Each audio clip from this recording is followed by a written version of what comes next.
Yali Madad, everyone. Welcome to today's session. The topic of today's session is the Battle of the Soul, Virtues versus Vices, Part 1 of 3, by Dr. ABDUL Sultan HASSAM on Tuesday, September the 8th, 2020. We would like to now start with the recitation of the Ginan by Aman Judah from California. O jire mara hansa karani kama wo tora baji suracho O tiratha traveni apachala naji O jire mara hansa Budhani bandhu kane surati nodaru O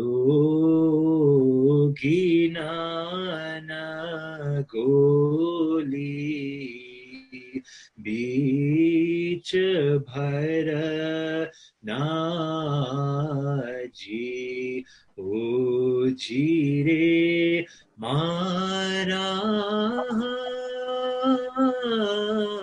hansa Premanopali to dilasu dagije to shabada bhada ke sulada naji O jire mara hansa dhaladhani nidhira pasu bandhije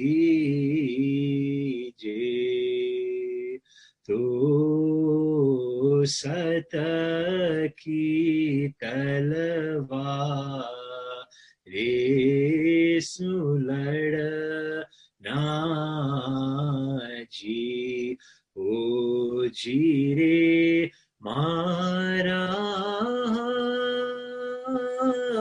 hansa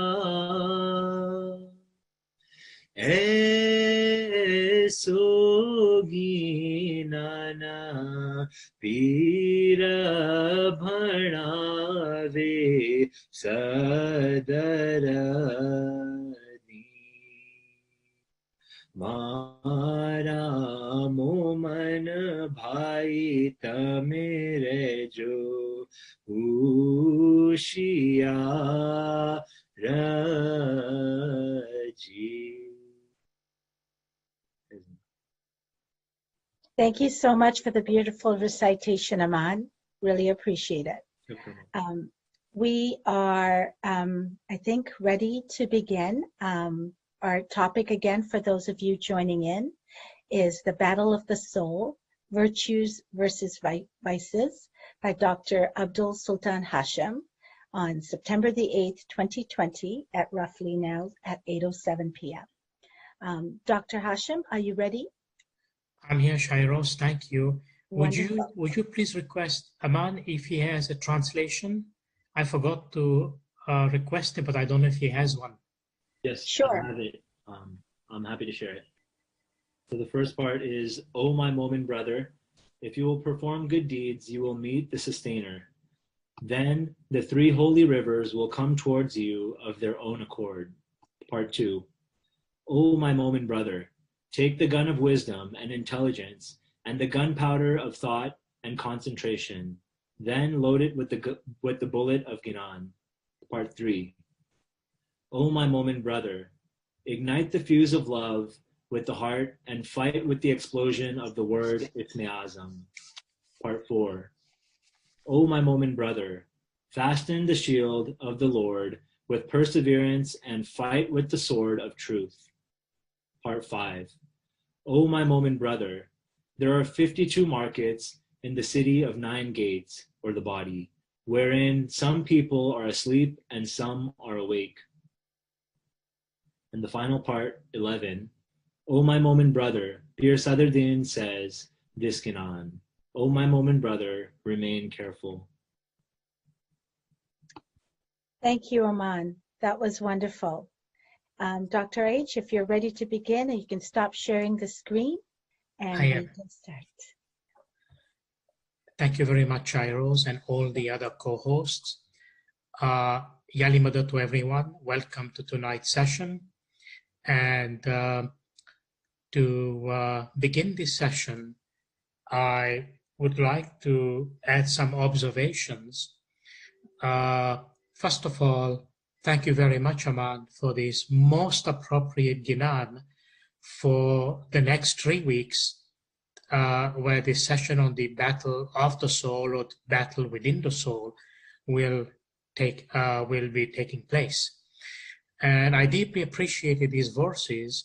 And for the information of the audience, you may, when you heard the translation, you see it is very symbolic and very metaphorical. Therefore, today I will not necessarily pick up any particular part and give a commentary on it, but as we move along in the next 3 weeks, I will be selecting some aspect of this appropriate Ginan on the subject and give some explanation and how it correlates with the message or the lecture by itself. And also for the information of the audience, Aman Judah is one of the persons who founded Ginan Guru. And it has been most welcome by hundreds and hundreds of people whenever him and his group have the opportunity to release new episodes. And they are so wonderful. As you well know, these episodes begin with a very short synopsis or talk on some areas of interest, either related to Ginan or related to our practice. And then you have this wonderful group of people from all around the world who come together and basically recite Ginans. And what is unique, side by side with the recitation of the Ginans, meanings are also there for those who are interested. So you can always go back to earlier episodes, listen to the Ginan by young people, by middle-aged people, by older people of the Jamaat. What an incredible pluralism. And I think you know by now, I am heavily biased in favor of Ginans. And you know why, so I don't have to repeat it today and now. But because, at least fundamentally, to remind you and to remind anyone who's new, that this is divine wisdom. This is knowledge of higher spiritual wisdom to the best.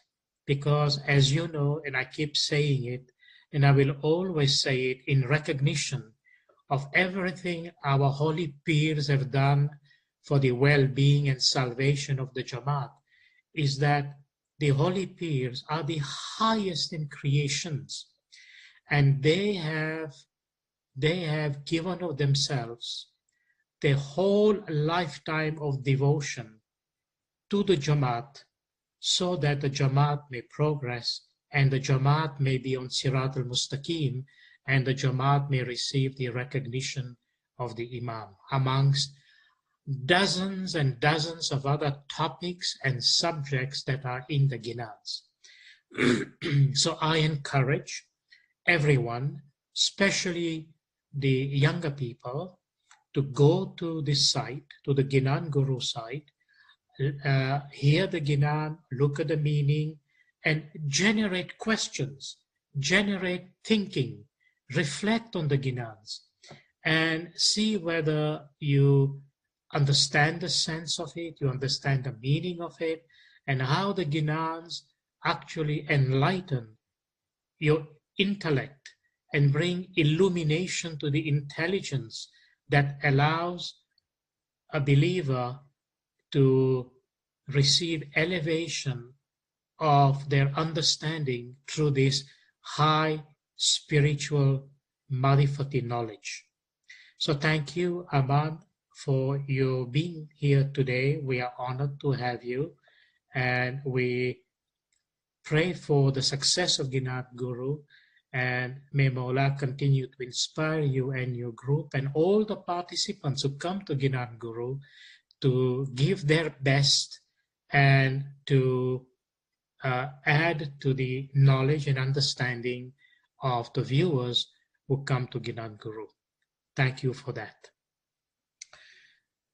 Now, in beginning the subject today, as you know, we have 3 parts.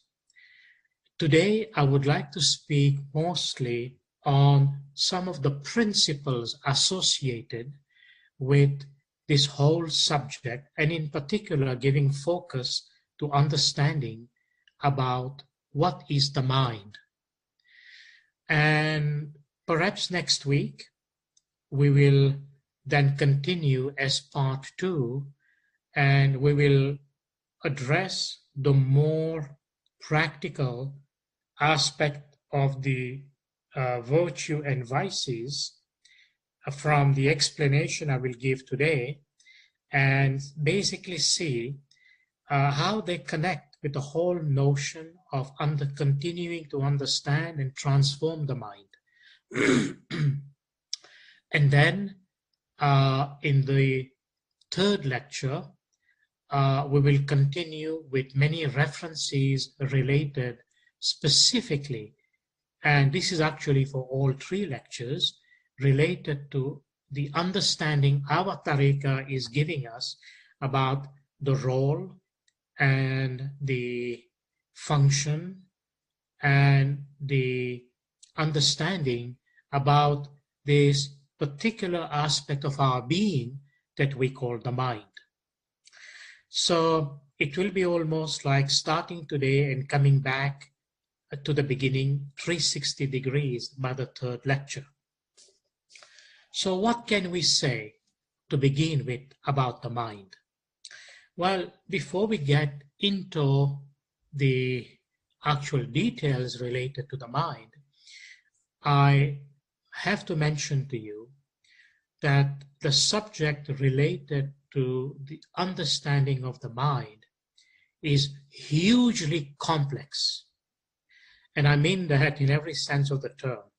It's complex because, first and foremost, everything we know about the mind from a Western psychological perspective, if you assume that psychology is the branch of knowledge that studies the mind, and indeed it does, and you know there are various forms of psychology ranging from the very materialistic type of psychology, the very cerebral type of psychology, to one that we call transformation psychology or transpersonal psychology that seeks to deal with the higher levels of consciousness in understanding the human mind. So just a brief note on that. The reason for me to mention this is that there is nothing that I have personally seen in this study of Western psychology that gives you a holistic understanding of what the mind is all about. Whether it's the psychological understanding that came from Freud or Adler or Boulder or Jung Carl Jung, I mean, and all the others that came after, all of them have something to say about the mind. And the point of this is, these are very little fragments. All these great thinkers, psychologists, philosophers, psychotherapists, psychiatrists have discovered bits and pieces.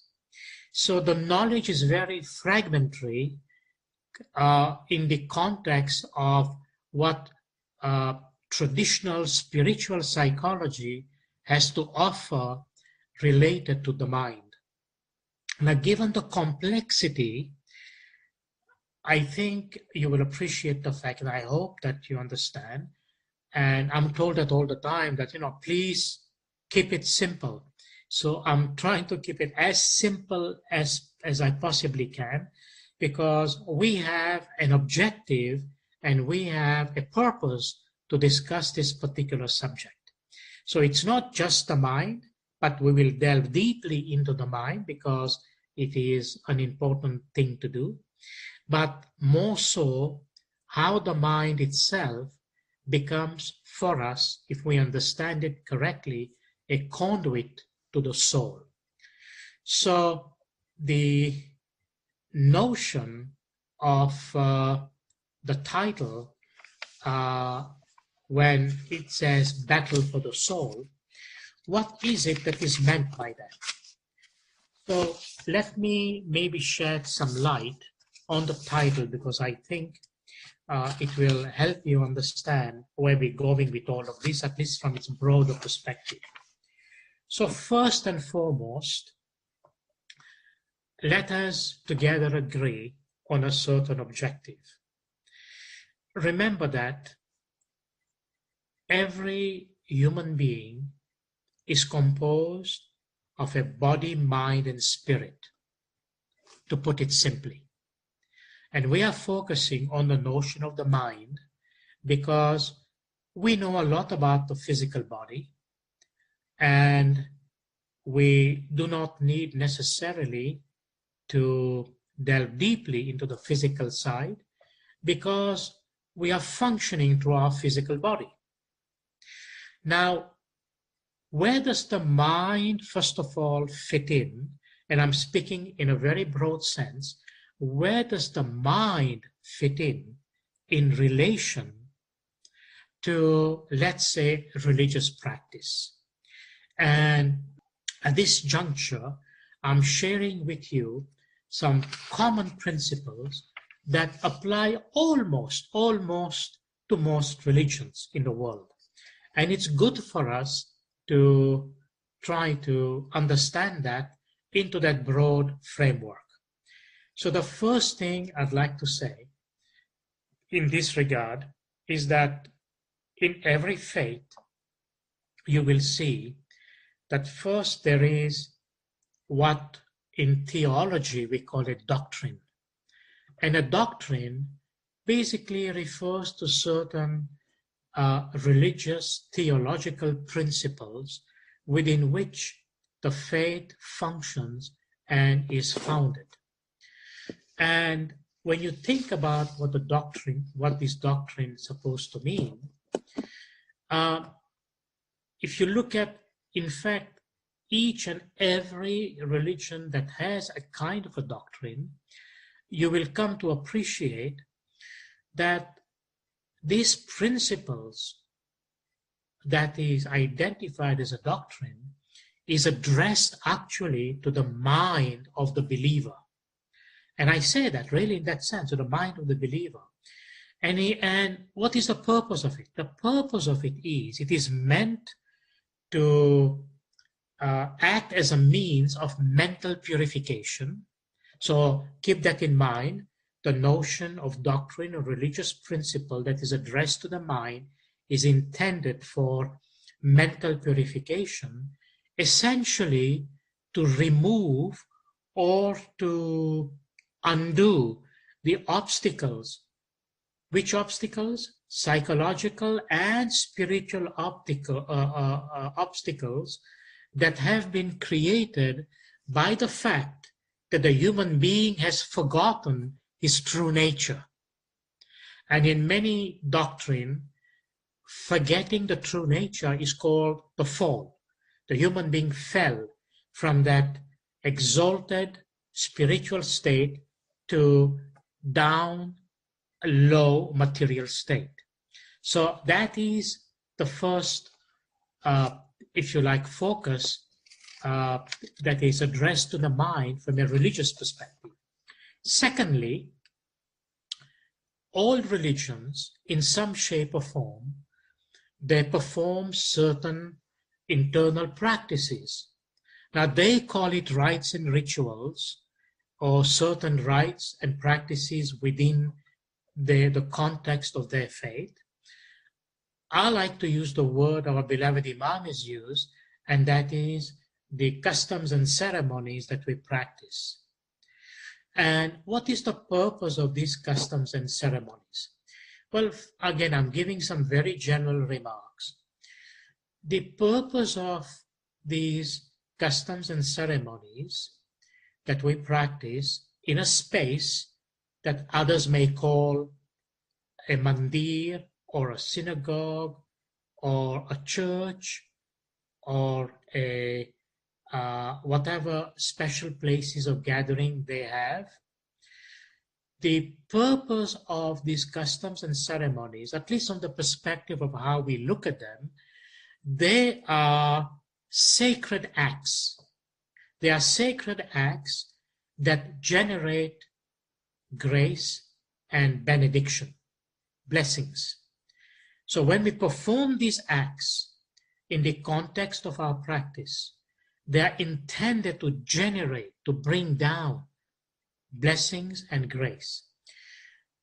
They are therefore, we say, means of grace.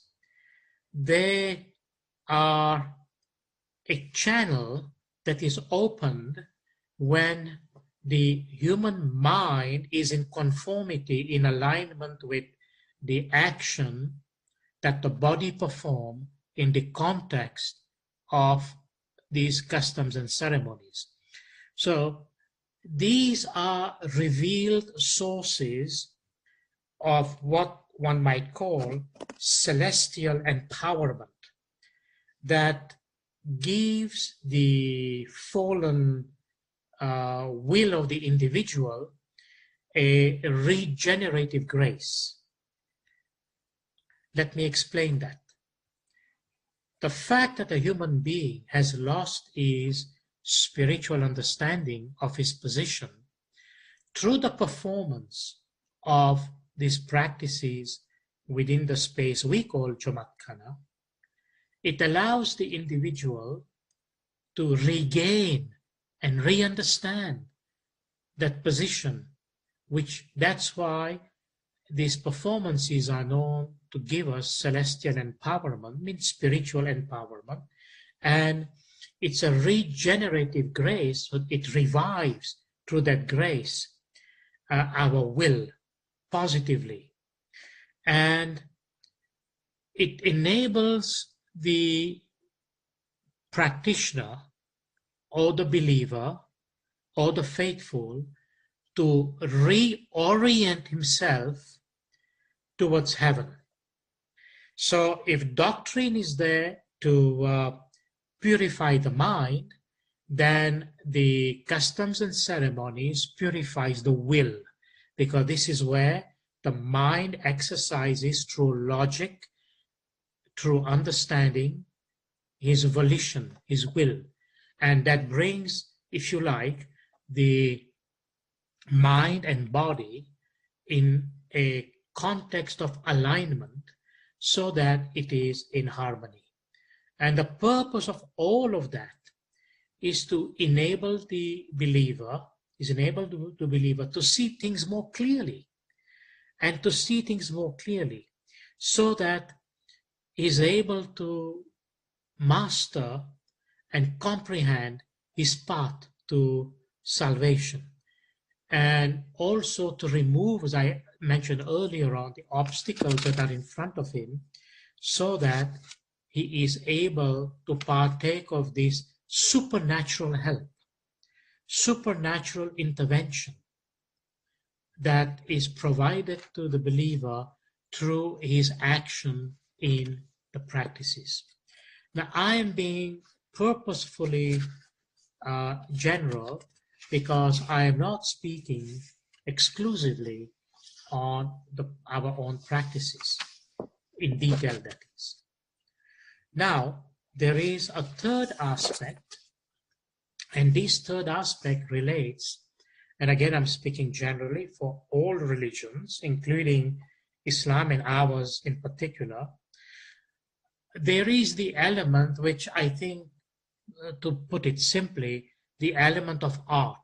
Now, don't lose your trend of thought. Remember, I am focusing here about how religion addresses the mind in its most broadest sense to begin with, before we get into the details. So the third element religion addresses to the believer is to do with the arts. So if you take the element of the arts, you will notice that the art provides an aesthetic dimension to the believer that expands his horizon from nature to personal creation through his mind about art. And one finds that arts in most faiths and religion that provide this aesthetic expression, these expressions are both visible and auditive. Now, one expression of the auditive aspect is, look at, for example, when we are reciting our holy ginans. Look at the tune, look at the melody, look at the meaning, look at what ginan does for the purpose for which they were given to us. It's an auditive aspect of the practice that we have. There is also the visible aspect of the art. Now, I don't want to go too deeply into it, but simply I want to mention, when we speak about art, is to bring into focus, first of all, the Aga Khan program for architecture. And you can see for decades and decades and decades, Mola Bapa has created this architecture prize that one might say very confidently is almost like the Nobel Prize in architecture that the Aga Khan Trust for Culture now has under. And I'm saying that, because we compare it to something very highly dignified in the context of human society. And you can see the Aga Khan program for architecture and its relationship with Harvard and MIT and many other institutions, how they have enriched enormously the understanding about Islamic architecture, Islamic arts, and to add to that, look at the Aga Khan program for music. And that was initiated in Portugal. And you can see the enormous impact music has had in Islam and how Mola Bapa has guided this whole effort for everyone, those who are in and outside the context of Islam, but how beautifully these expressions of music have been articulated. And even through the Aga Khan Museum, you can see these beautiful expressions of art and music and drama and performance and so on. So art is a very important aspect. And remember, what is that meant to do? So art allows us to hear, see, smell, taste, and feel. But feel what? The hereafter. The hereafter. Look at the symbolism that all our Jamaat Khanas have. When you look at the architecture of the Jamaat Khana, what do you notice? And you will remember in a speech of Maulana Hazar Imam, when speaking about the architecture in Islam and about our Jamaat Khana, what did our beloved Imam say? He said, we are able, and I'm using my own words, he said, we are able to see visibly, we are able to experience the manifestation of these messages about the hereafter in a concrete form. So when you enter a space of Jamaat Khana, particularly the purpose-built Jamaat Khana, what do you notice? There are geometric figures, there are mathematical calculation, there are colors, there are calligraphies, and you know what they say about calligraphy, right? Calligraphy is considered the geometric expression of the soul. Such a beautiful thing to explore. So the whole purpose of it is to feel the hereafter in the visual and auditive as well as other forms of what this world expresses to us about the hereafter. And having said that, come back to the mind, and this is a wake-up call for everyone. So anytime you go to Jamaat Khana, particularly the purpose-built one, look at the architecture, look at the design, look at the colors, look at the geometric form and spaces. And it is intended to educate the mind. So let me give you one or two examples, then we can go a little further down. And so we are in very safe ground in speaking about art, because it's pretty universal all across the board.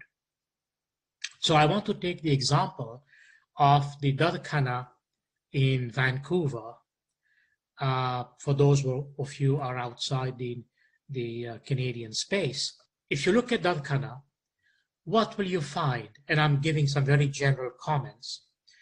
There is the concept of geometry, symmetry, the concept of mass. There is the concept of enclosure. And the whole geometric design of the Dad Khana is based on the notion, the mathematical notion we call squaring the circle. Now, squaring the circle is a very mathematical process, geometric process, wherein when you square the circle mathematically, what it does, it generates many different shapes and forms. And among the many shapes it generates, one of them is the octagon, the 8-sided shape. And if you see the octagon in Dad Khana, for example, here in Vancouver, and you will see the octagon and the circle and the square dominates the geometry or the geometrical shape of what is in Dad Khana. So what is the significance of these various shapes? So again, I'm giving it to you in a very practical way. So whoever goes there will basically try to connect with the messages these figures and the architecture is giving us. So for one thing, if you go into the courtyard, what's the significance of the courtyard with all the trees and flowers and all the various scents that are emanated from the flowers in different seasons? The courtyard is the symbolic representation of paradise. And imagine if you're into that courtyard and you are sitting there and you say to yourself, wow, if this is the representation of paradise, so basically you are sitting in the courtyard and it's impacting what? Your mind. Your mind is being formed. Your mind is being impressed. The impressions coming into your mind by these forms that are there. And you say, why this tree? Why this scent? Why this shape? They are representation of paradise. And you see the fountain and you see water flowing underneath. And it reminds you of the sacred teachings that comes either from the Quran or the Hadith or the Farman or the teachings of our holy Imams about the notion of paradise. But the geometric shapes equally project beautiful meanings. For example, if you look at let's start with the square. So there are squares, there are circles, and there is the octagon. So the square is a two-dimensional cube. In other words, if you take a cube and you flatten it, it becomes a square. And the square, amongst others, not only is it the symbol of stability, it is also the symbol of the Kaaba that is in Islam. And you know very well that the Kaaba, Kaabatullah, all Muslims accept that this is symbolically the house of God. That was that structure that Allah had ordered Prophet Abraham sallallahu alaihi wasallam to build. And you know, for us and for other Shias also, it bears a very spiritual meaning, in a sense that no other being, no other person has ever been born inside the Kaaba except Hazrat Ali Amir al-Mu'minin. Please say salawat, Allahumma salli ala Muhammadin wa ali Muhammad. Mawla Murtaza Ali was the only being from the beginning till now that has ever been born inside this structure that is known as Kaabatullah, the house of God, the house of Allah. That is very significant, and you must reflect and think about it.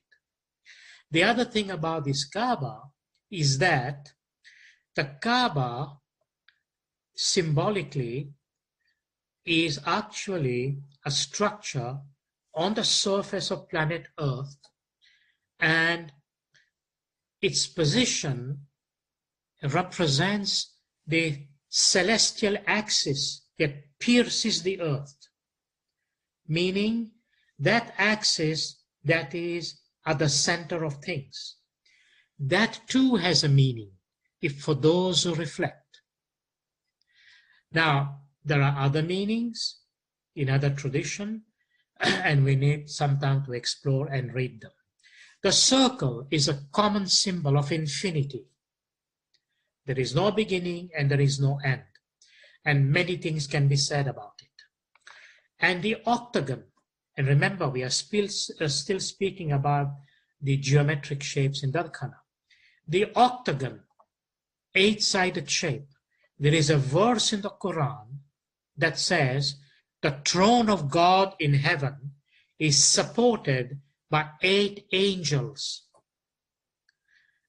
And so when you think about that verse of the Quran and you see the octagon, the 8-sided geometric shape, it should immediately bring to the mind that this refers to a message given in the Quran about the throne of God, the throne of Allah, and it is supported by 8 angels. Now, I don't want to go on and on about it, but I just simply wanted to make sure that the artistic part is understood. Why art is so important in religious practice. Having said that, in our common practice, in trying to have a positive impact and impression on the mind, we relate ourselves to all these various factors and all these various things. Now, let me turn to the fourth aspect of how religion impacts the mind, and that is related to the actual topic that we have for the next 3 weeks, and that is the battle of the soul and virtues versus vices. So let me make some general comment, and then we'll get into some details. So the first thing to observe is that there is no religion on the face of this planet or every single religion that has been revealed, all contain an ethical dimension. Or if you like, from the perspective of the ethics, the element of morality. So one cannot imagine any religion that is devoid of a moral dimension. Whether the ethics or the morality dimension is expressed in codes, or it may be expressed by some commandments and prohibitions, or do's and don't.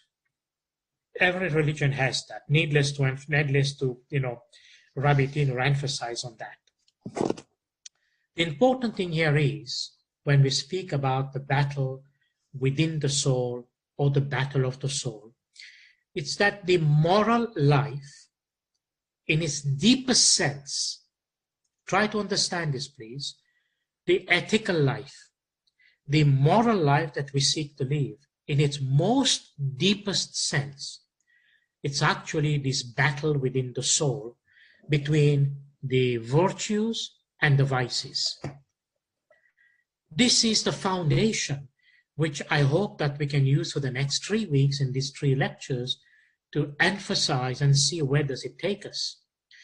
And it's a battle that can certainly be like a seesaw, if you like, that goes back and forth, but that has an ultimate goal. And what is the goal? The goal is the attainment of interior peace.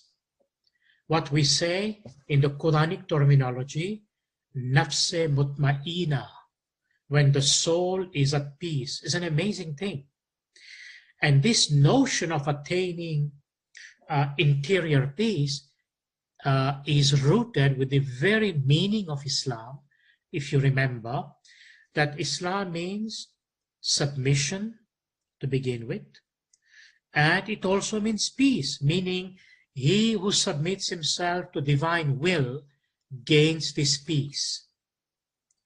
So this is so important to understand when we connect it to the notion of the battle within the soul, or the battle of the soul, which is actually this portrayal or this manifestation of the struggle between the virtue and the vices.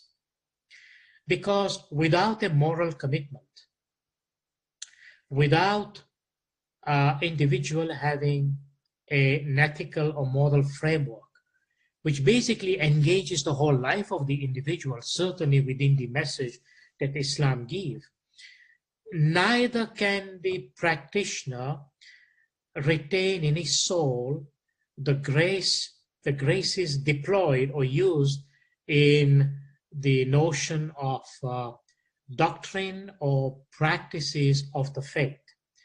Nor can he constantly keep in mind the fundamental teachings of the faith, because the mind seesaws from one polarity to the other.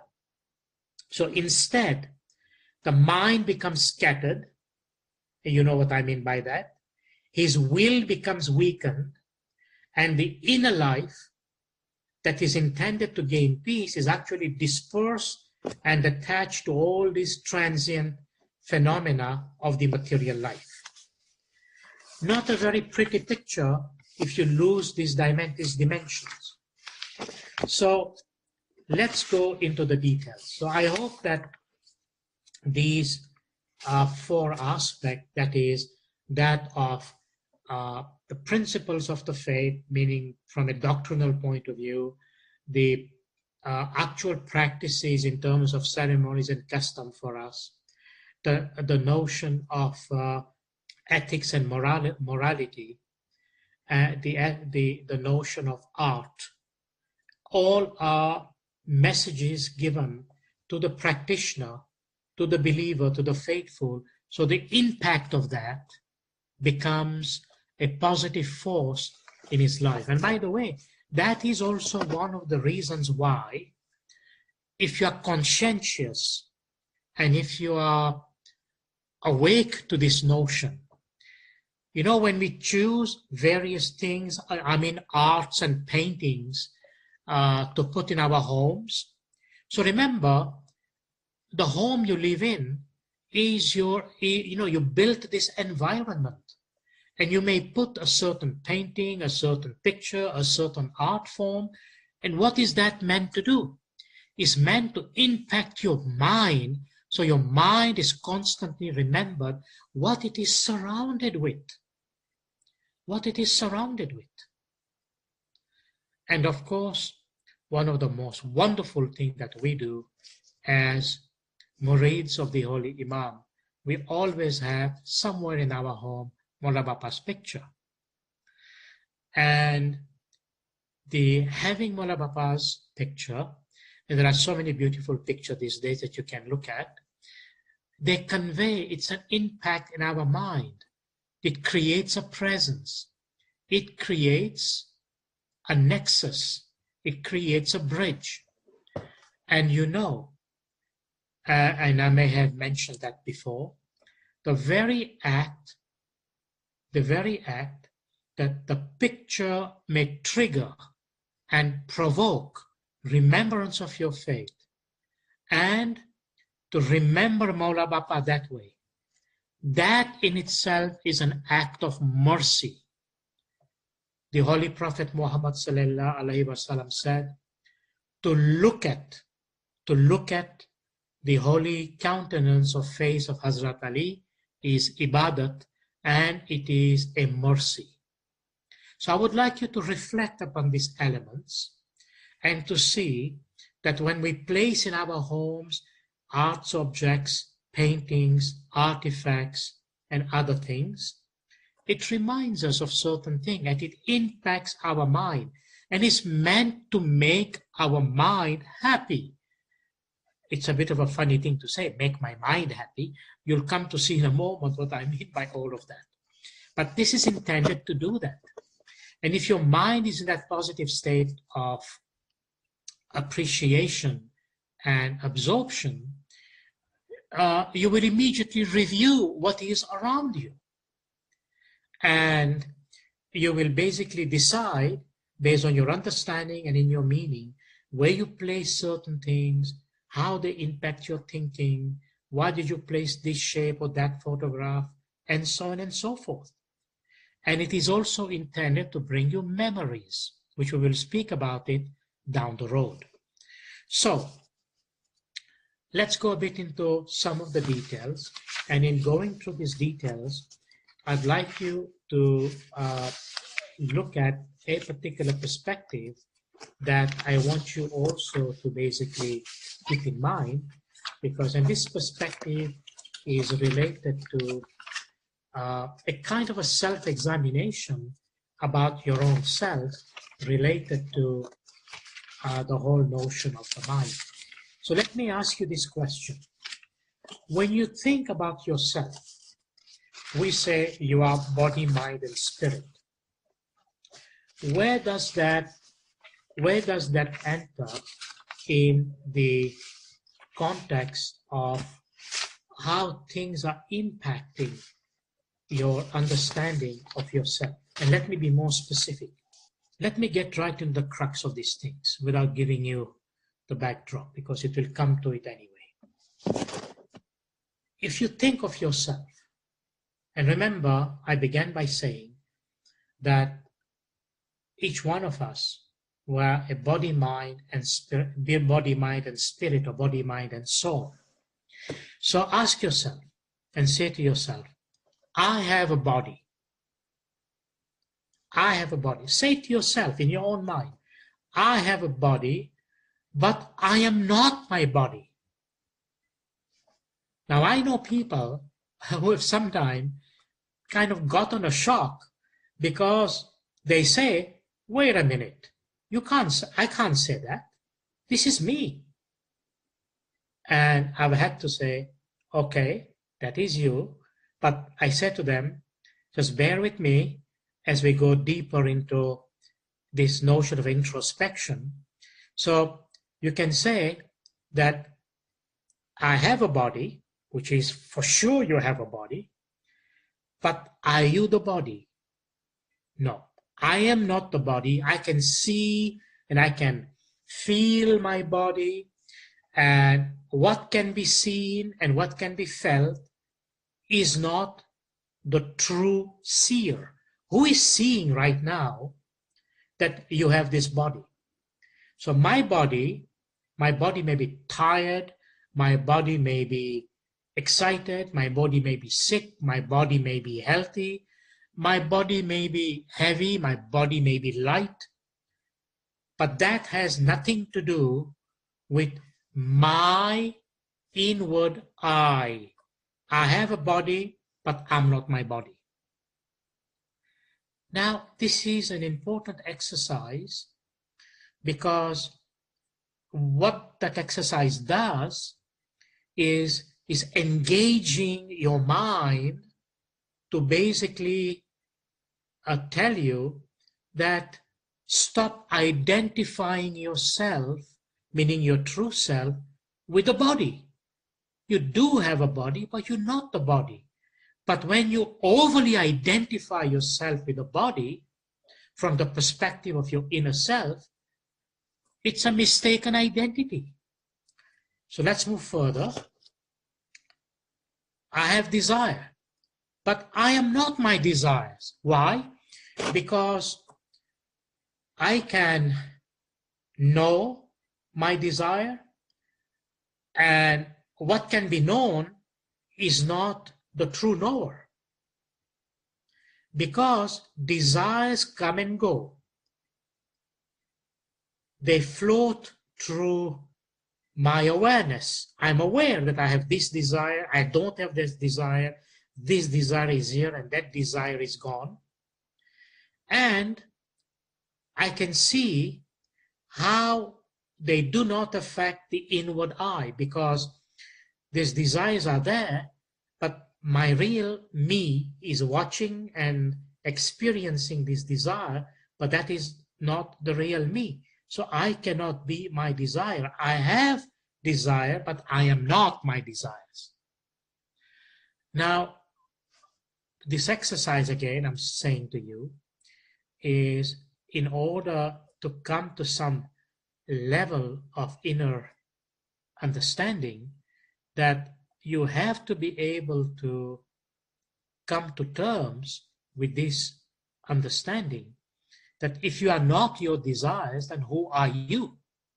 And why are desires sometimes so exclusively powerful that when the desire is not fulfilled, all hell breaks loose? The purpose of this, going through these steps, is to kind of make you realize at the level of the mind some of these things. And trust me, we are coming to the crux of many of the things related to the mind. But I want you to be able to make this connection as to how we look at these various aspects of our being. And then you can say, I have emotions. And that's important. Everybody has emotion in one shape or form. So I have emotions, but I am not my emotions. So what are you saying? I can feel and sense my emotions. And what can be felt and what can be sensed is not the true feeler and me. Now, this is a good one. When you say, I am feeling, because you're expressing an emotion, I'm feeling. Who is feeling? Who is feeling this emotion? Ask yourself. If you are not your emotions, and you can observe your emotions, you can witness your emotions, but you are not your emotions. So essentially what you're saying, emotions pass through me, but they do not affect the real me, the real being inside who is witnessing this emotion. So I have emotion, but I'm not my emotion. And lastly, I'm just taking a few of these dimensions. You can say, I have thoughts. And that's what we're going to be focusing on very shortly. I have thoughts. but I am not my thoughts. Now, for people who have these issues related to thoughts, this is a good beginning, just the beginning. But there's a lot more I have to present to you when we talk about the mind, if I'm able to do it today or maybe next week. So I have thoughts, but I am not my thoughts. I can know or intuit my thoughts, and what can be known is not the true knower or the true me about the thoughts.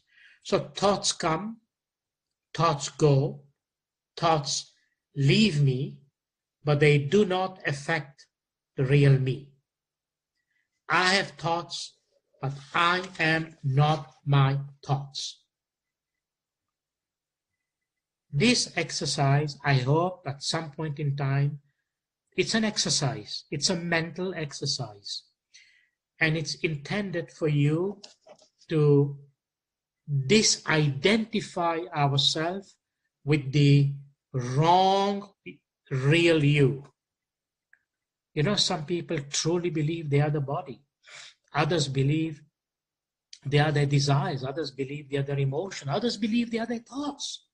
And people struggle about their thoughts. I mean, they struggle to such an extent that even when you look at the various mystical scriptures, you find, for example, the disciple, this is a general example, the disciple telling his teacher, his master, who guides him in the path of spirituality, the disciple is saying to the master, verily, the mind, O great master, verily the mind is restless, turbulent, obstinate, and stubborn. I regard it quite as hard to gain control over the mind as over the wind. Think about this. This disciple is saying to his master, and you heard it, right? That how the struggle is with the mind, that it is restless, turbulent, obstinate, stubborn. And he says, I find it so hard to control my mind. It is almost like controlling the wind. Can anyone control the wind? Think about it. This is how the mind can be. And yet, everything we are being told about the mind, that we need to come in control. The mind has to be in control. To the extent we have to eliminate the control of the mind. Not the mind. You can't eliminate the mind, which I will explain to you. But you have to eliminate the activation of the mind by the wrong factors. So you are all familiar with this part of the Gnan that the Holy Pir says, Man ne maroto Gora kahe mane malo. Man ne maroto Gora kahe mane malo. What does that man ne maroto? Don't take it literally. Don't find a piece of a cricket club or a hammer and start hitting your mind. That will do a lot of damage, although that works for some people. The point I'm trying to make is this. This is an analogy the Holy Pir is going. The Holy Pir is saying here, Manne Maroto, stop the turbulence of the mind. Why is your mind so uncontrolled? Why is your mind so stubborn? Why is your mind out of control? You know, people say, I have so many thoughts coming in and all of these, and I am out of control. You know, I can't control my mind. It is disturbing to me. So why is that so? So look at some of the factors, and some of these factors, especially when it comes to, and I'm speaking very generally, okay? When it comes to the notion of concentration. So concentration of the mind, in particular, is very appealing if you can achieve it, because a lot can be mastered by that. There is nothing we can do or see or hear or know or understand properly without the application of the mind. Someone may speak to you as I'm speaking to you right now, and still you will not be able to hear me or understand unless your mind is fixed in the words that I'm saying to you. If your mind is fixed elsewhere, I am speaking, you may hear some noise, but you are not focused and understanding what has been said because your mind is elsewhere.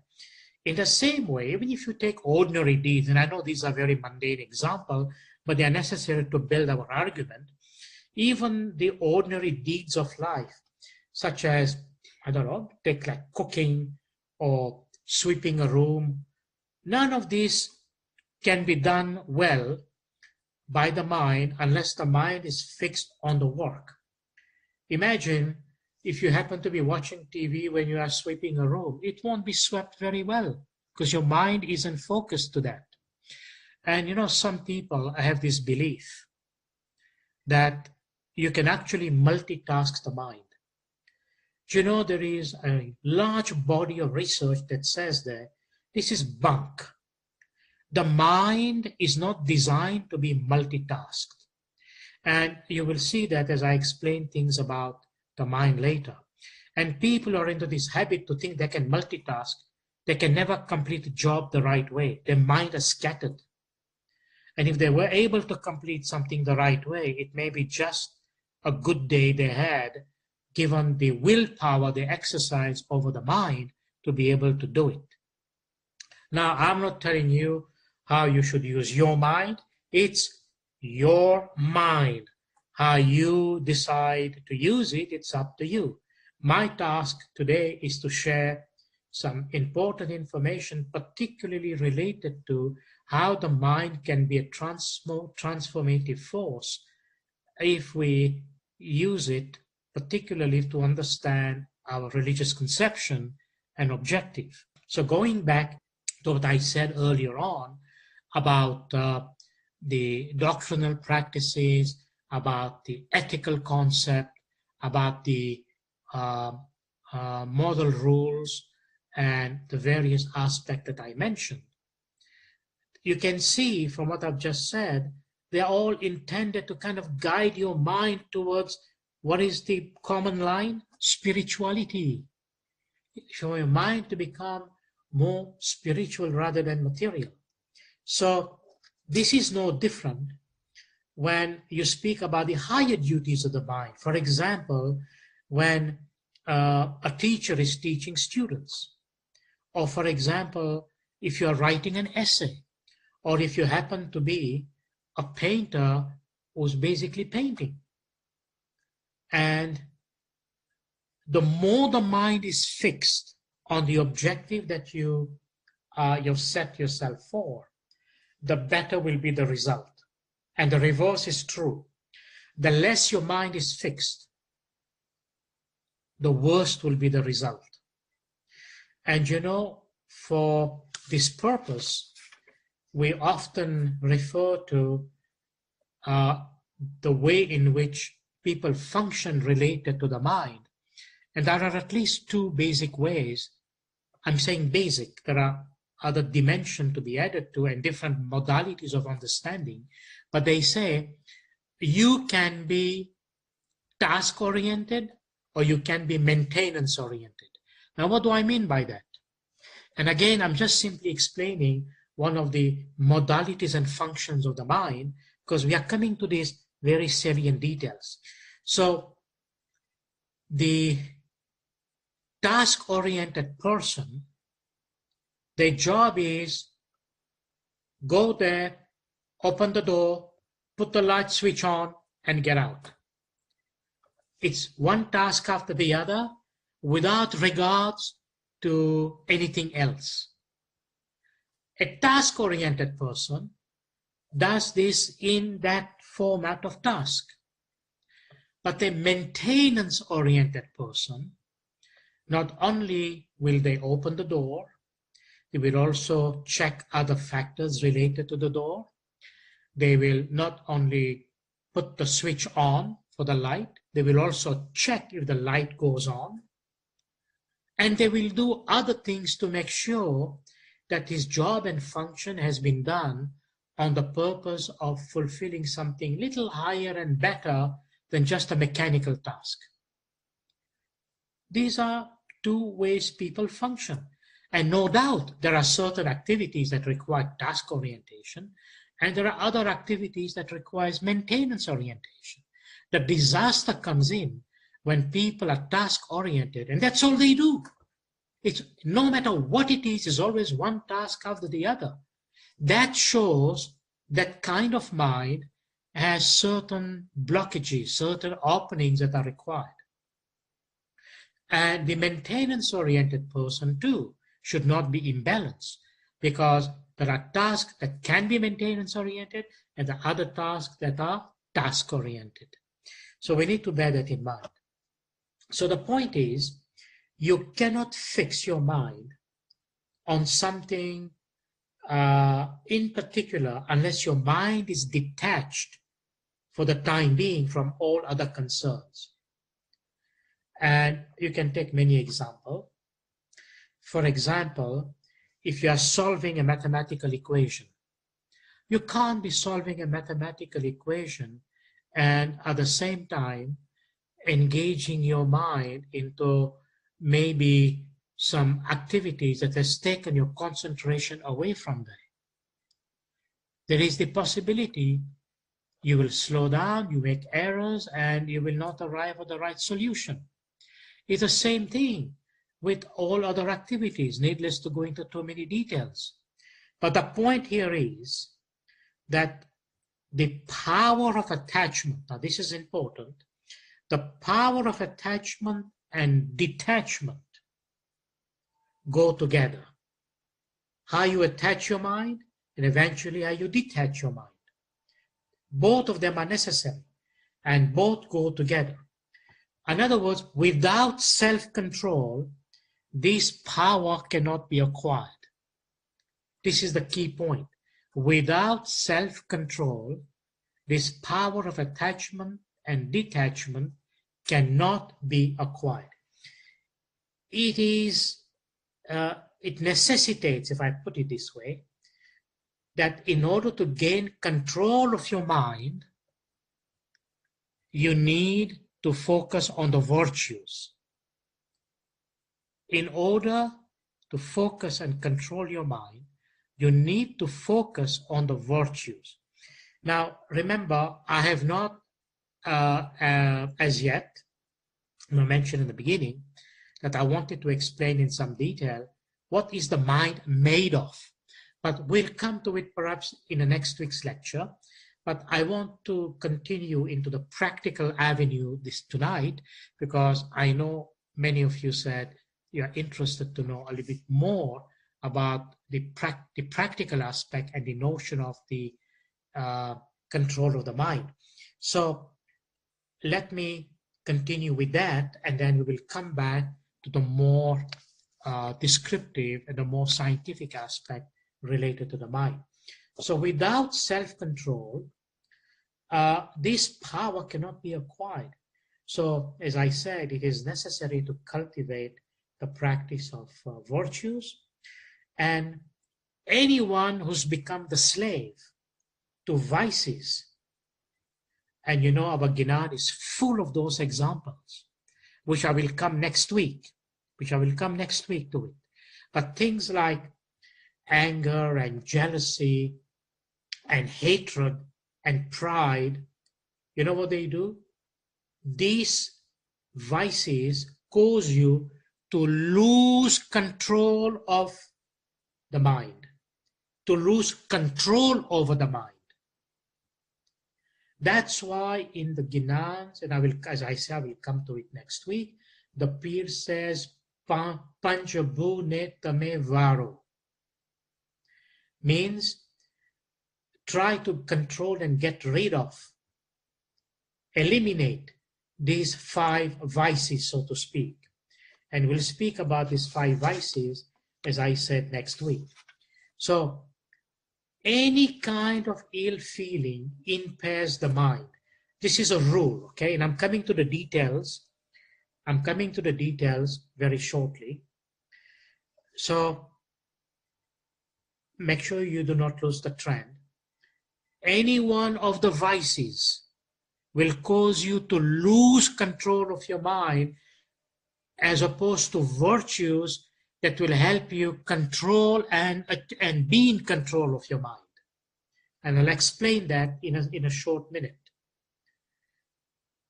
Also, the second rule is, any kind of ill feelings impairs the mind. It cripples the mind. So, it is to be clearly understood that virtue implies having fellow feelings towards fellow human beings, meaning good feelings towards all people. And the vices implies feeling ill towards other people. And you can see where this is going, right? Do you remember Molabapa's Diamond Jubilee logo and the message of the Quran in that logo? Examine it. Where Molabapa says, and the Holy Quran expresses, that humans are from one soul. And the Imam spoke about the unity of mankind from that perspective. It is such an important ethical aspect that we often forget. So, virtue implies this fellow feeling towards our fellow beings, and vices imply ill feeling towards our fellow beings. But if we develop virtues within us instead, what happens? We begin to achieve self-mastery. Self-mastery. Look at the reward of it. So, the reason is, with virtues, we can practice self-possession. But vices subjugate us. They subjugate us to the negative reactions. The most difficult and hardest task the human beings have faced and are facing in life is the control of the mind. And I've already mentioned to you how the disciple tells the sages that verily the mind is restless, turbulent, obstinate, stubborn, and the disciple regards the mind, the control of the mind, like trying to control the wind. Impossible. Well, having said that, let me turn to some practical formulas.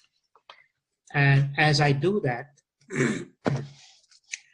remember the 4 things I've explained? I want to bring them back into perspective for a second. The doctrines, the observances of practices within a religious space, the moral rules, and the art.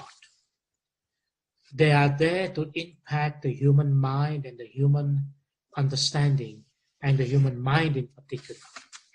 So, what can we say, what is related to some practical aspect of the mind? As I said, I will speak more about the scientific perspective and the neuroscience perspective in the second and or third lecture.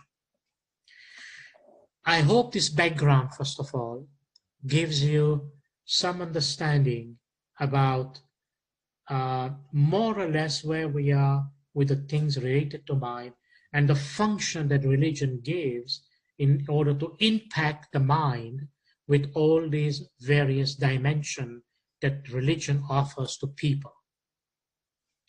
Now let's look at it now more focusedly in the way we can practically address aspects of the mind. Ask yourself the first question. How does negative emotion arise in the heart, in the mind? How does negative emotion arise? Anytime you may be here or there, and if you happen to be a person who is susceptible to emotions, and negative emotion arises. And a lot of people, when this negative emotion arises, what happens? The rational part, meaning the logical part, is subdued. Emotion takes over. You no longer are reasoning. And when emotion takes over, wow, it can be mild, it can be vigorous, and people can be very agitated, and not just for 1 minute. Some people let these emotions in them, they churn it and they twist it and they spin it and they keep it in there, and these emotions generate many other things, which I will speak down the road individually when we come to those. But right now, I want you to focus on the principle. The principle. What is it that generates negative emotion? And the answer is toxic thoughts, poisonous thoughts, thoughts that are incompatible with divine law and divine guidance to human beings. So think about it. Anytime you introduce a toxic thought, you think negatively, which is toxic, it will generate emotions. So if you're asking today this question, and many of you have asked that in questions that you have sent about the mind, is basically first thing to understand and realize that if I have emotions, it is the result of some toxic thought that exists in me. So what is that? Well, I mentioned a moment ago, there are these 5 groups of thoughts that are considered toxic. And our peers have explained to us, it is Kam, Krodh, Lobh, Moh, and Mad. Now, I do not have the time today to go into each one of them because I need at least 10 minutes to explain each category, because they are related to other things about the mind, which I will do next week, inshallah. But today I want you to know these thoughts, these 5 categories, are related to anger and lust and greed and selfishness and all of those type of things, okay? So it is all those negative thoughts, when they exist in our mind, in our system, in our behavior, they will generate a negative, these toxic thoughts will generate negative emotions. So what are considered these toxic thoughts? These 5 categories. Now, these 5 categories of thoughts, or these toxic thoughts, they also can affect not only your mind, which we know that it does because people complain about the thoughts and the stubbornness of the thoughts and the chatter in the thoughts and all these thoughts that come out, which I'm going to speak just in a second. But it also affects your body, your organs. Your actual physical organs are affected by your thoughts.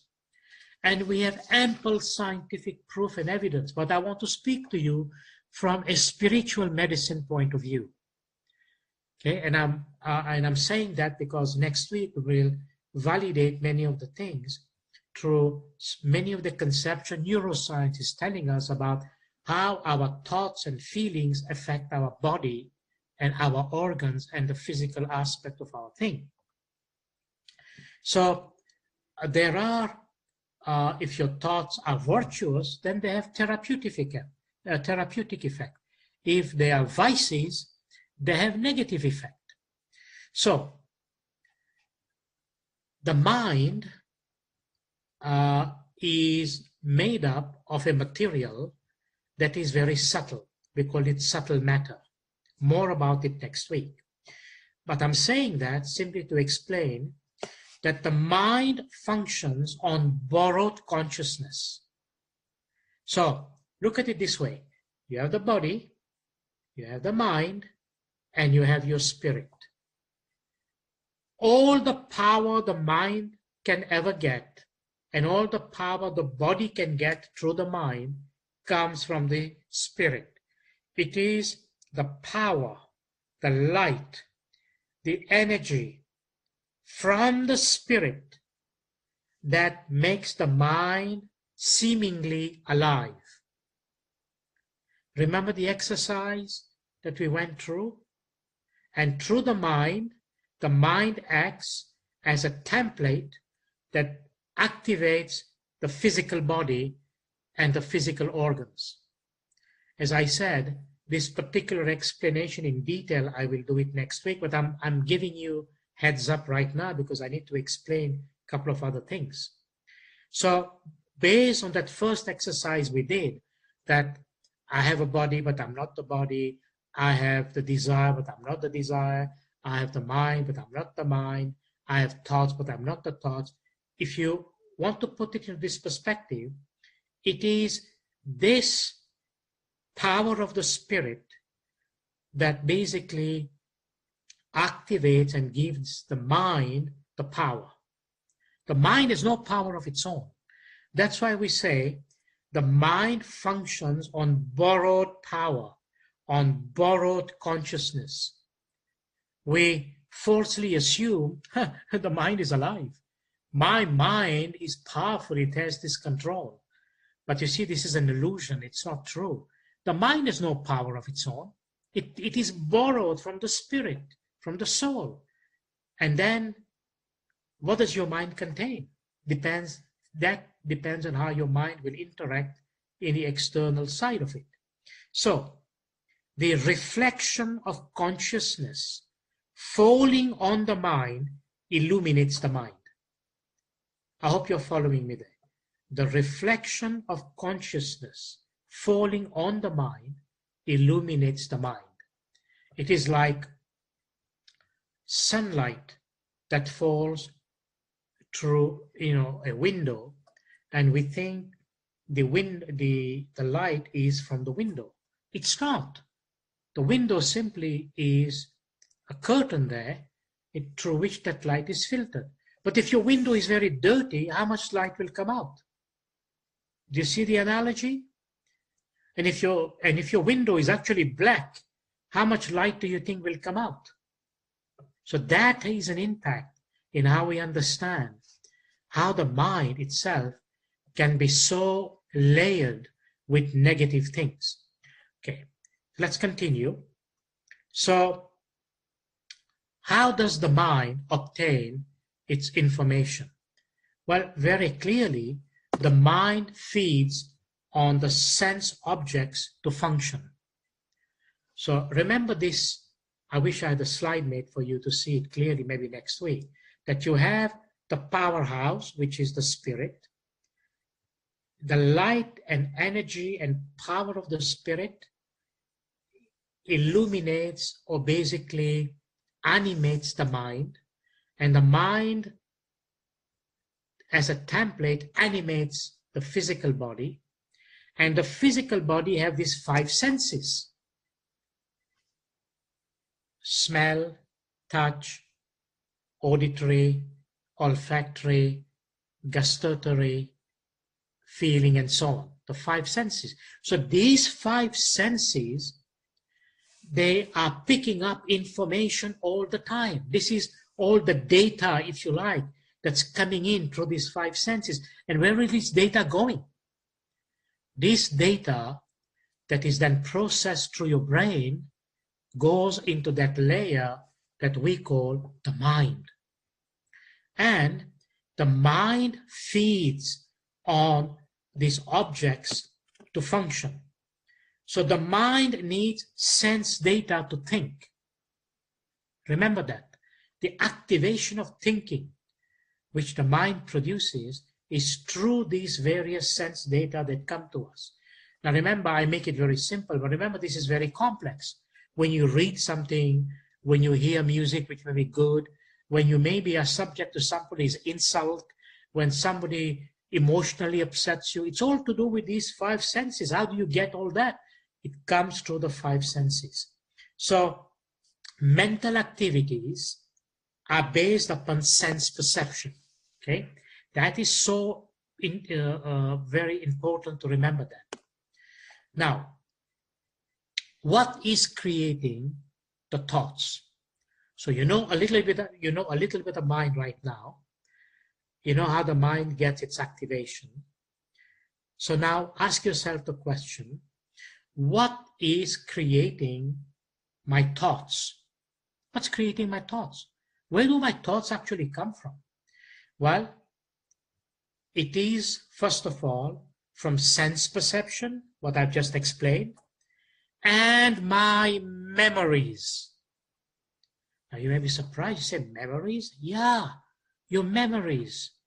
Thoughts are created by the combination of these two access points. One is sense data, which eventually becomes your memories, and your memories that resurface. And let me explain.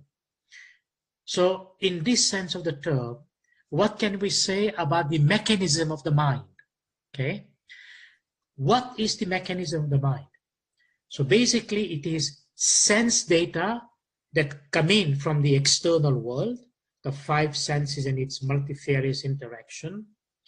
And basically, if you keep repeating the same thoughts in your mind, if you keep repeating the same thoughts in your mind, that has to begin with come from this sense data, meaning the things that you have seen in your mind. Remember this, I'm being very specific. Things that you have seen in your mind, the image or the construct of it has been made up by the sense data that you receive. So if you keep repeating the same thoughts in your mind, guess what? They will become what we say habits. And what do these habits do? What do these habits do? This is the next important thing to understand, the notion about the function of the mind. These habits, they create what we call a sense impression. A sense impression actually in your brain and in your mind, in both. It creates a sense impression. What is a sense impression? It's like, if you take a physical object and you place it on a paper or even in your hand, and you will see if you press it hard enough, it will make a mark in your hand. There's a sense impression.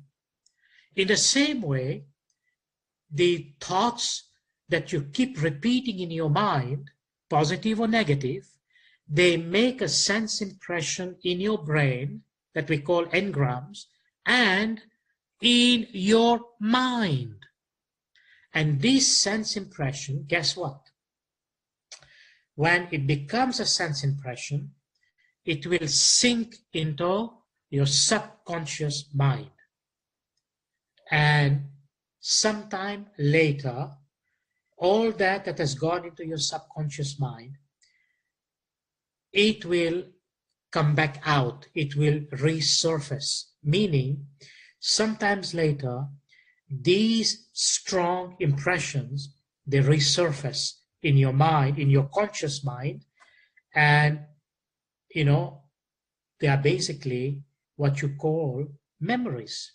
What we call memories is that impressions, is that information, is that experience we have put into our subconscious mind that comes out. So at this juncture, think about this. You have perception, sense impressions through your five senses, and memories that basically rule and basically are dominating the whole process of your mind. And the memories I'm speaking to, before I go there, let me quickly just make sure that we are on the same page. Remember when you're awake, and I'll explain that in one of my lectures from, I think the lecture was called From Diversity to Unity, from Pluralism to Unity.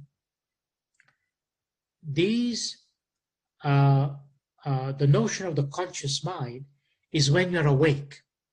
When you are actually awake, you have access to the power of your will and the power of reasoning. And your mental activities, your thinking activities, everything you do with the aid of your mind, when you are awake, physically awake, is related to your conscious mind. And all of those activities in your conscious mind, the reading, the experiences, and you know what I mean, all of that stuff that you experience in your conscious mind, eventually filters into that part of the mind that you don't have access in your waking state. It goes into the subconscious mind. And that subconscious mind you have access to in your dream state. When you go to sleep, the conscious mind is deactivated. Your awareness is now activating and is now present in your subconscious, where all these memories have been piled up and exist there. And guess what? You are at the mercy of imagination and emotion, because you can't reason and you can't use the power of your will when you are into your dream state. That is basically that is being activated. Your dreams are being activated by that subconscious state of your mind with all the stuff that's in there. And therefore, when you're in the dream state, when you're dreaming and you're experiencing some dream, by and large, there are those memories that have resurfaced in that experience. And you may have, and you have no control as to what is happening there. And remember, your subconscious mind, it's not just memories and experiences of your conscious mind in this life. From a spiritual point of view, that subconscious mind that is an actual part of your mind also contains all the memories and all the experiences of previous existence. Now, I don't want to make that a subject tonight, but I'll speak about it down the road, how all that stuff is piled up into the subconscious. So having said that all these memories resurface, guess what? If you think about memories, they are nothing but recycled conscious thoughts. So the thought was conscious when you were awake. It went into your subconscious, became the memory. And when the memory resurfaced, it can resurface the next day, after 6 months, after 6 years. But when it resurfaces, it is simply the act of your conscious thoughts that is being recycled. Now think about this. So this complete cycle is going on day on and day night, day in and day night. In your mind is constantly engaged into this cycle. The cycle of data coming in, the data reacting with your sense perceptions, it becoming part of your conscious thoughts, going into the memory, resurfacing out, and going into those circles. Well, what's very important to understand here is how your thought mechanism works, right? So for clarity's sake, let me say this. Take in sense data, it becomes your mental impression, it is then converted into memories. Now, this cycle goes on. So remember these three phases. Sense data comes in, becomes mental impressions, and it goes into your memories. And this cycle keeps going on like an endless loop. As a result, you feel that you cannot stop your thoughts. This is the feeling you have. You cannot stop your thoughts. And many people says that even if I shut all my senses, let's say, for example, I think that I can stop smelling and touching and feeling and seeing and all of that. Even then, your senses may be shut. In your mind, there is the replay of these memories. It replays on and on and on and on. And this means that you cannot stop the mind. So you ask, how do I get peace of mind? How do I get it? How do I get this peace of mind? So let me address that a little bit now, because I don't want to leave things half. We can go into more details next time. So how do I stop my mind from going into negativities? That's the question, because this was specifically an issue that was raised, and I really wanted to address this. So the idea is, first of all, change your mind. I don't mean like changing your clothing, but so to change the mind from negative to positive, step one, change the input data. What input data is coming in? Change the content of sense perception to good stuff, which will then produce good impressions, that will then produce good memories. And the process of doing that is the focus we give to virtues, not the negativities of the vices. Now, I'm stating this in a very simple way, in a very practical way. Okay, there's a lot of information behind to understand, but simply to say, why am I so negative? Because of the negative impressions and the negative memories and the negativities of the vices you have engaged in. And now you're stuck. You have become the slave. Your mind is drifting without any control into those areas. And you are ceaselessly attacked through your mind by having uncontrolled thoughts, self-chatter that goes on, and all of that stuff. Second point is, work on your memories to create positive memories. And remember, most of your thoughts, just to remind you that, remember, most of your thoughts are memories. So you have good memories. If you have positive memories, then you can change even your life through your thoughts. I will be speaking about it next week more in detail. Your mind and even the brain, through which the mind, as I said, creates this dynamics between the mind and the brain. And you know, the whole science of neuroplasticity that we understand today gives us that understanding. So I'm not getting into it right now, but the point is this, that these deep mental impressions in your mind neurophysiologically creates a stamp, if you like, an engram into the brain.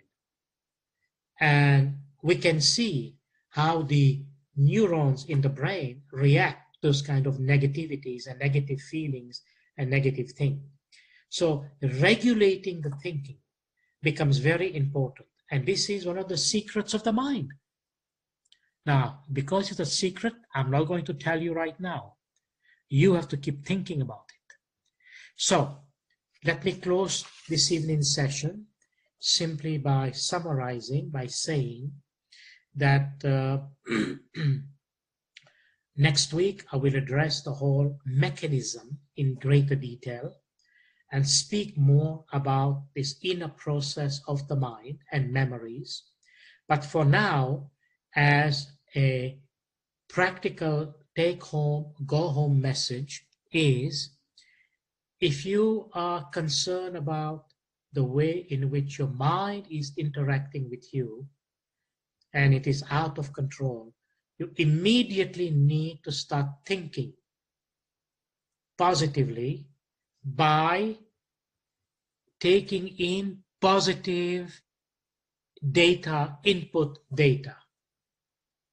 And positive input data will begin the process of changing the impressions which eventually will become your memories.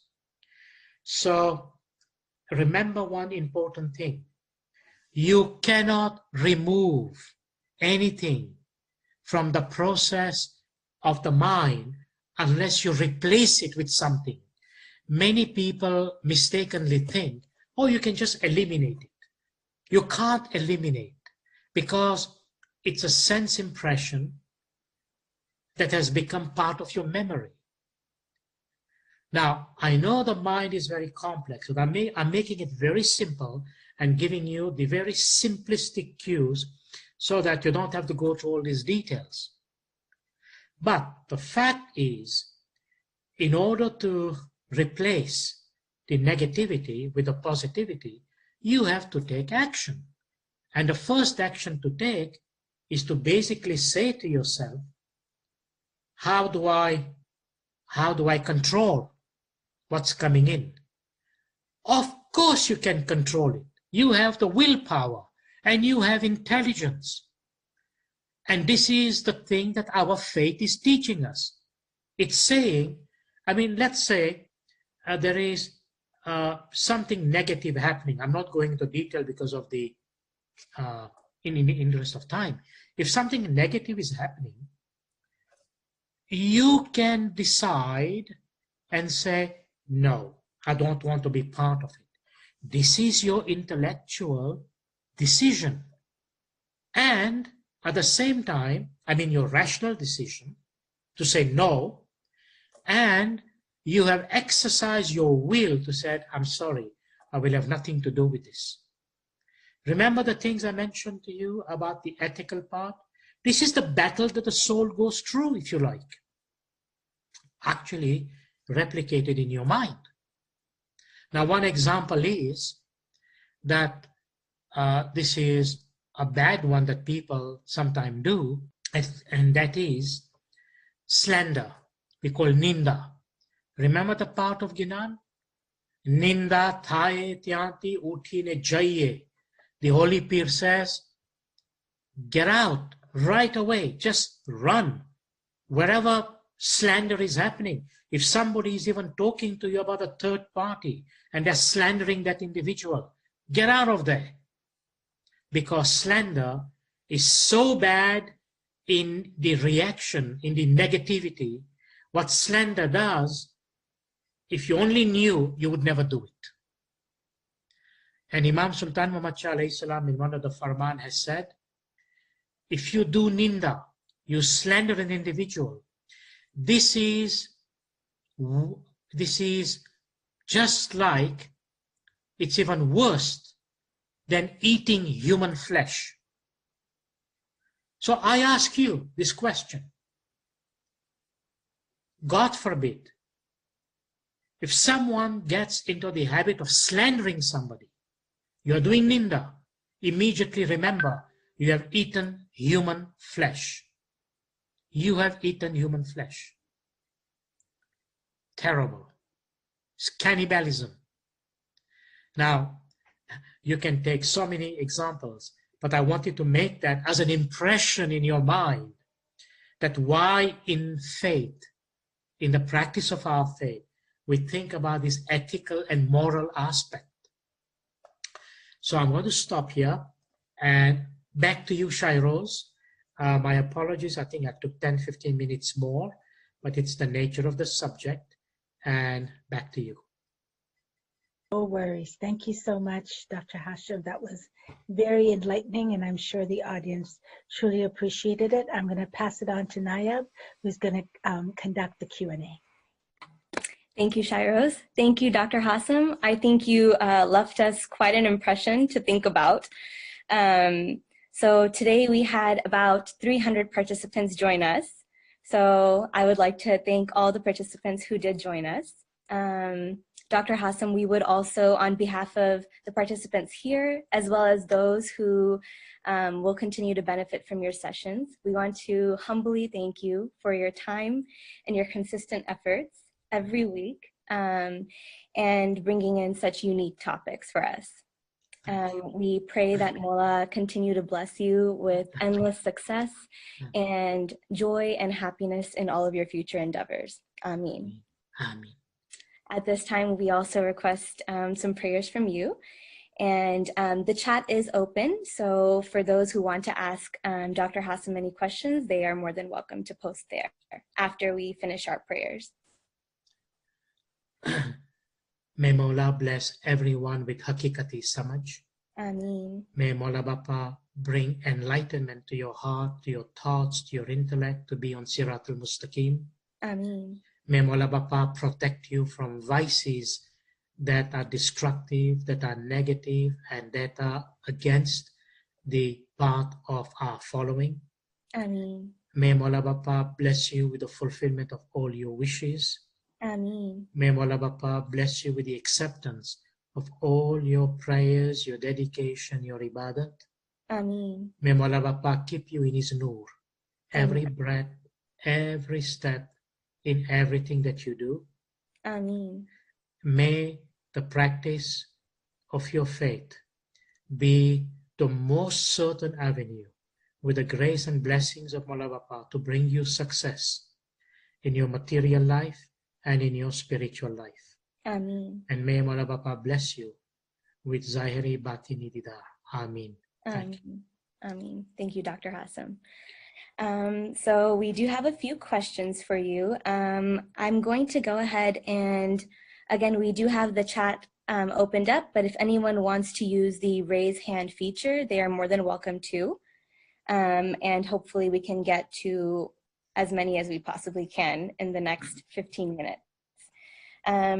So we will go ahead and start with this one question. So how can you explain intellect compared to mind and awareness? It's a two-part question. And then the second part is it true that the intellect progresses with the soul to the next realm? I think I've addressed quite a few of this issue in my, I think it was a two-part question on the intellect, but still let me just maybe quickly say some word in the context of today's talk. Remember that, as I mentioned in my previous talk, there is a difference between when we say intellect and reason. And if that is what is alluded to, then intellect belongs to the domain of the spirit. Remember, intellect and the spirit are one. The intellect is nothing but that which emanates from the spirit. Just like when you see the sun, and you know the sun is there, and that's the spirit, that's the soul, but what comes out of the sun, the light, the radiation that comes out from the sun, that is the intellect. So they make up one unit, if you like, spirit and intellect. They are part of the same facet. When that light is borrowed by the mind is able to conduct other exercises at its level, which is the exercise of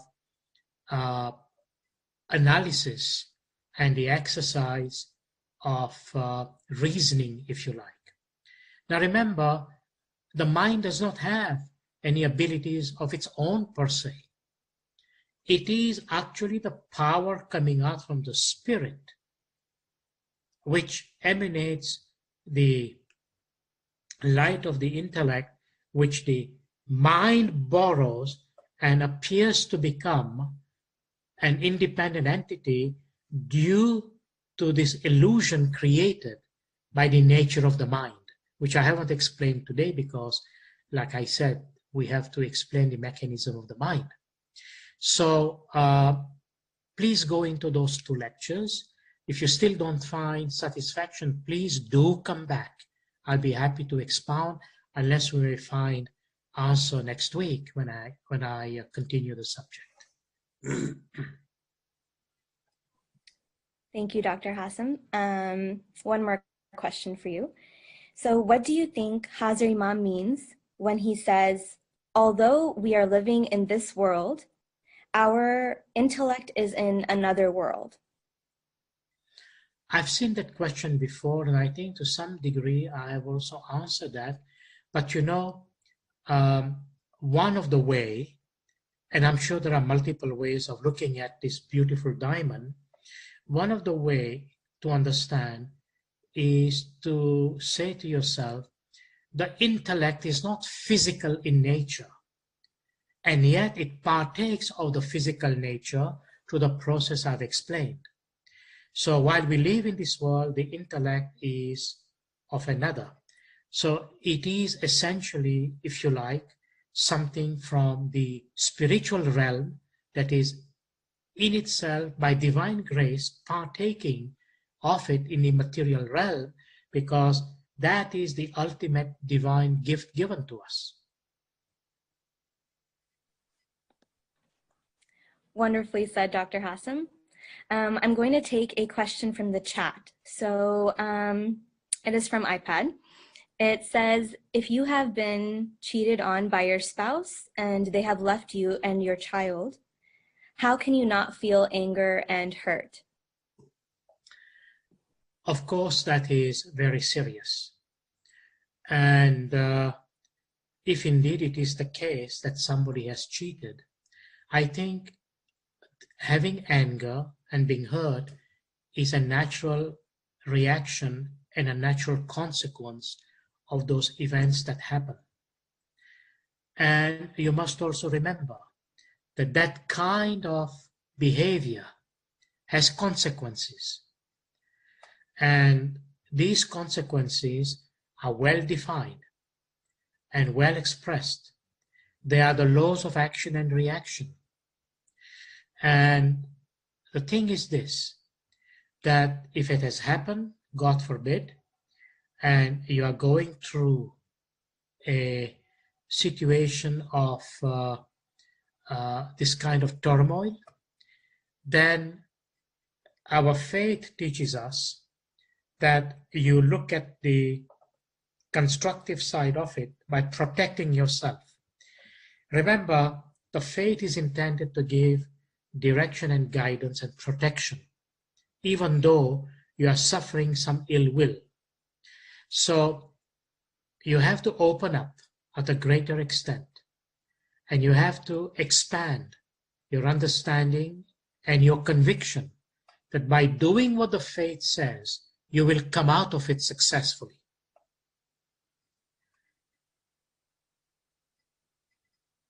Thank you, Dr. Hassam. I think we'll end with one last question. So the question, I believe you have answered a bit of it in previous lectures as well, but just maybe summarize one more time for us. It is, why do humans have free will? If good was introduced so that man could find soul, intellect, and spirit, why introduce the ability for men to go astray? I understood the first part, which was about why do we have free will. Mm-hmm. So what was the other and part? then the second part is, if God was to be found through as a hidden treasure, if he was to be found, why does he create the ability for us to go astray? Okay. Let me answer the second part first. God does not drive or guide anybody astray. Human beings do to themselves. If a human being is astray, it's because there are certain conditions of his being and certain condition of his existence, call it karmic bundle that he carries, has put him into that circumstance. Now, having said that, it does not mean that individual who is astray cannot find the straight path or the right path or the enlightened path, however you want to take it. And that's where the exercise of one's free will and intellect comes in. So what is free will? So why does God give us free will? Well, free will is the ability to choose. But choose between the right and the wrong. And how will you know what is right and what is wrong? You will know that through the teachings the faith provides you. In fact, the whole basis of teaching through the faith is exactly that. It tells you that this is the right path, this is the wrong path. And you have been given the ability to make that choice, which is the ability of your will or of your free will, if you like. Now, the human being is only relatively free. Only God is absolutely free. So the fact that you have free will is an expression of the intellect that God has given you. That you are able, through intellectual search and understanding, choose the way of God rather than the opposite. So, if you think about this, nowhere does God lead any soul astray. In fact, if you look at the prayer that we say in Surah Al-Fatiha, say, guide us to the straight path, not the path of those who've gone astray, not the path of those whom you have led astray, right? Unless you make up another meaning for it. Say, guide us to the path, guide us to the straight path, but not of the path of those who have gone astray. They've gone astray. And they've gone astray by denying and by compromising their faith. Now, you will see in my previous lecture about the intellect I have mentioned, it says in the Quran that the loss of faith, meaning going astray, is related to the malfunction of the intellect. Meaning, the Quran has this expression that those whose intellect, those who cannot intellect, or in a way reason, or come to some rational conclusion, because Islam is a rational faith, and Maulana Bapa said to us, there is no hocus pocus in Islam. Islam is a very logical path to follow. Yet, if you tamper with it, and you decide out of your own free will to think of something other than that, and then you've gone astray, that is a reflection that there is a malfunction in your intellect. Wala yakilun. And this malfunction basically is taking you away from the path that God intended for you to be on. Thank you, Dr. Hassam. I think you answered that phenomenally. And inshallah, we will continue to have more opportunities to learn from you and work on ourselves. So at this time, I want to thank everyone again for participating. And I want to remind our co-host to save the chats so that we can get to any other questions in a future question and answer. On behalf of everyone, Nayab, to you, to Shairoz, to all the other co-hosts that are always helping in the background. May Allah bless you for your dedication, for your service, for helping the members of the Jamaat today, the audience, and the time that you have given, the opportunities that you take to facilitate this whole exercise. May Mawla accept your seva, all of you, and equally May Mola bless you with fulfillment of all your wishes in every way, spiritually and materially. And may you find happiness in this service. And may Mola bless you with barakat in all that you do and in every way. Amin. We especially pray for all of you. Thank you. Thank you.